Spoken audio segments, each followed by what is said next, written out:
Warren Buffett is worth over $100 billion. He still lives in the same house he bought in 1958 for $31,500. He drives himself to work. He eats McDonald's for breakfast. He does not own a yacht. He does not wear a Rolex. If you passed him on the street, you would have absolutely no idea you were looking at one of the wealthiest people who has ever lived. And I think that is not a coincidence. I think that is the entire point. We live in a world that constantly tells us to show our success. Buy the car, wear the watch, post the vacation, signal to everyone around you that you are doing well. And most people follow that playbook without ever questioning it. But here is what I have noticed. The people who actually build serious, lasting wealth tend to do the opposite. They live well below what they could afford. They look ordinary. And because of that, their money quietly compounds in the background while everyone else is busy spending theirs on appearances. Today I want to give you 5 reasons why looking poor might genuinely be one of the smartest financial decisions you can make. And I am going to back each one up with real research and real numbers, so this is not just a feel-good opinion. Let's get into it. Reason 1. It breaks the upgrade spiral. There is a psychological concept called the Diderot effect, named after the French philosopher Denis Diderot. In 1769, he wrote an essay describing what happened after he received a gift of a beautiful scarlet dressing gown. Before the robe, he was content. After the robe, everything he owned suddenly looked shabby by comparison. His old desk did not match the robe. His chair did not match. His bookshelves looked wrong. So he started replacing things one by one. A new desk, a new chair, new curtains. By the end, he was in debt, all because of one free gift that made everything else feel inadequate. That is the Diderot effect.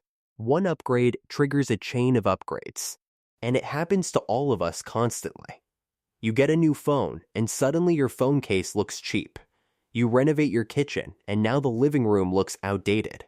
You buy a nicer car, and suddenly the neighborhood you live in does not feel right anymore. Think about how this plays out in real life. Someone gets a raise at work. Instead of saving the difference, they upgrade their apartment. Now they need nicer furniture to match. Now they need nicer clothes for the nicer neighborhood. Now they need a nicer car to park outside. The raise is gone before they ever see it. This is what researchers call lifestyle inflation. And it is one of the primary reasons why people earning good salaries still end up with nothing at the end of the month. A recent survey found that 65% of Americans are living paycheck to paycheck. That is not 65% of low-income earners. That is 65% across all income levels. People earning $100,000 a year are still broke because every time their income went up, their spending went up to match it. The simplest way to break this cycle is to deliberately choose not to upgrade. Not because you cannot afford to. Because you understand what upgrading actually costs you in the long run. Every dollar you do not spend on a status upgrade is a dollar that can go to work for you. And that leads directly into the second reason. Reason 2. The math is brutal in your favor. This is where looking poor stops being a lifestyle choice and starts being a financial strategy. Let me show you the actual numbers. Say you choose to drive a 5-year-old reliable car instead of leasing a new one. The average new car lease payment in the US right now is around $550 per month. A used car with a paid-off loan costs you maybe $100 a month in maintenance. That is a difference of $450 per month. If you invest that $450 every single month into an index fund earning an average of 10% annually, after 30 years, you have over $1 million from just the car decision alone. Now think about every other version of that decision you make in a year. The phone you did not upgrade. The designer clothes you did not buy. the subscription services you canceled. Each of those decisions, redirected into investments, compounds over time into genuinely life-changing money. Most people understand this in theory, but underestimate it in practice because the amounts feel small in the moment. $450 a month does not feel like $1 million. But that is exactly how compounding works. It is slow and invisible for years, then it becomes enormous. The people who get this are the ones who build real wealth, not by earning more than everyone else, by keeping more of what they earn. And the easiest way to keep more is to want less.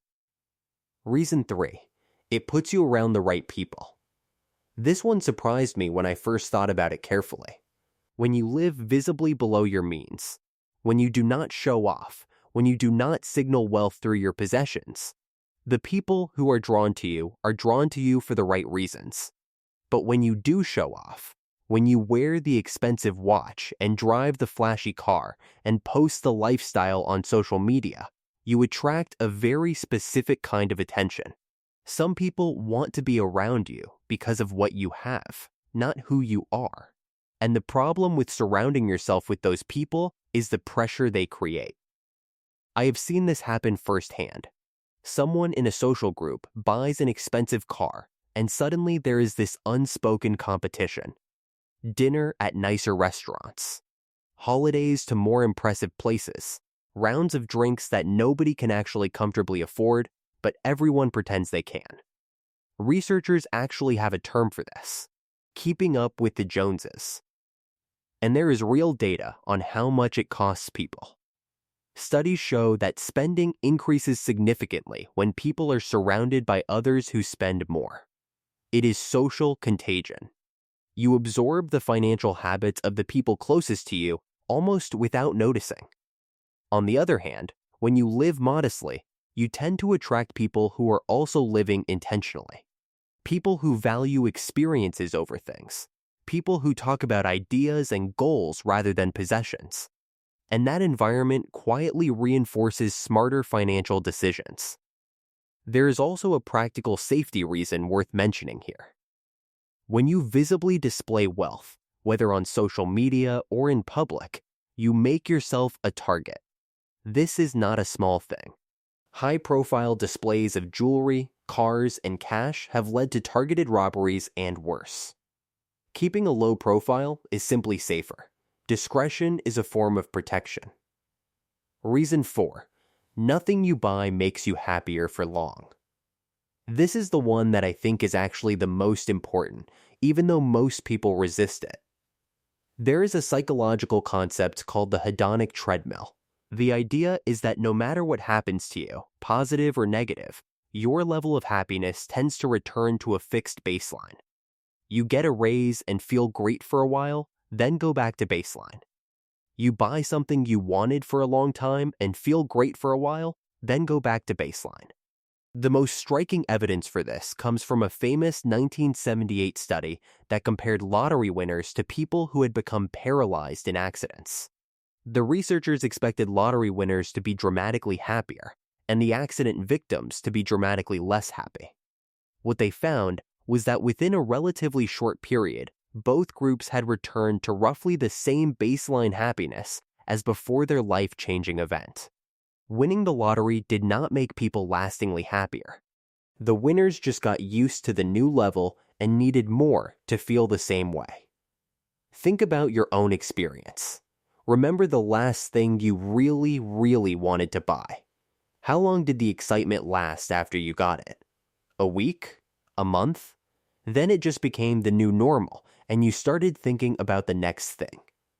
This is exactly how the new car feeling works.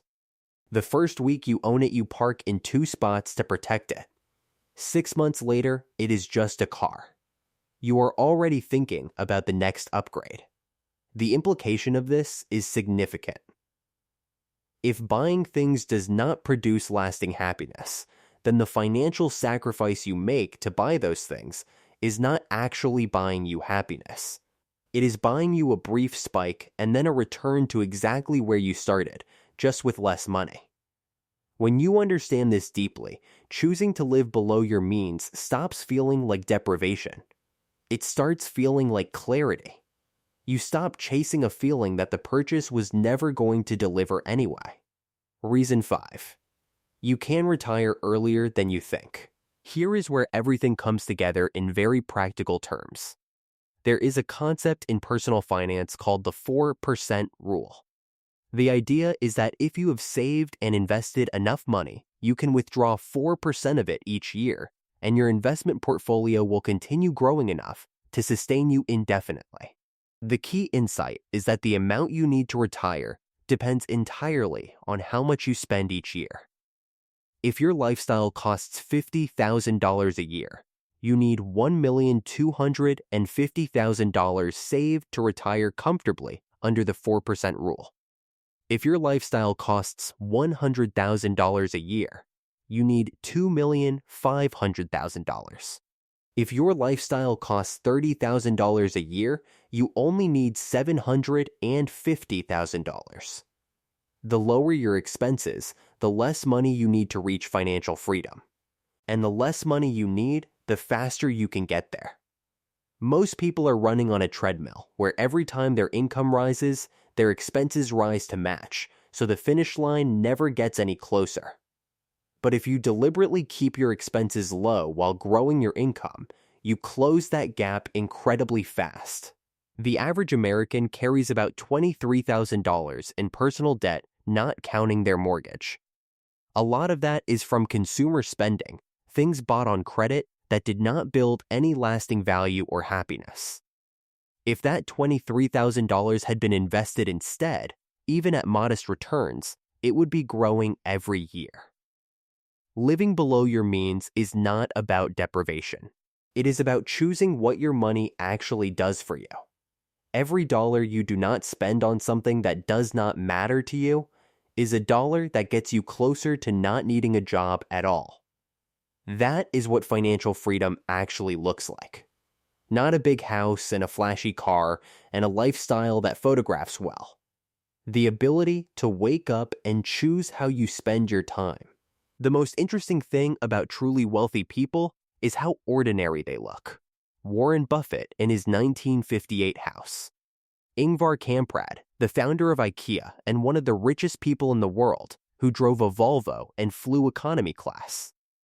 Chuck Feeney, who built a multi-billion-dollar fortune and secretly gave it all away while living out of a suitcase. These people were not performing poverty.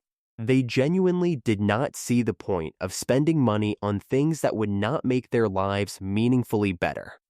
And because of that, their money compounded for decades into extraordinary wealth.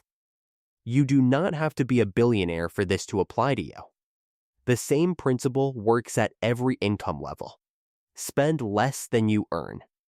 Invest the difference. Keep your lifestyle from inflating every time your income grows.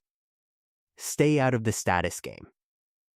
It sounds boring. It is not exciting to talk about at dinner parties, but it is the actual mechanism by which ordinary people build extraordinary financial security. Most people know this. Very few people actually do it. The ones who do are the ones who end up with real choices in life. And that, in the end, is what wealth actually is.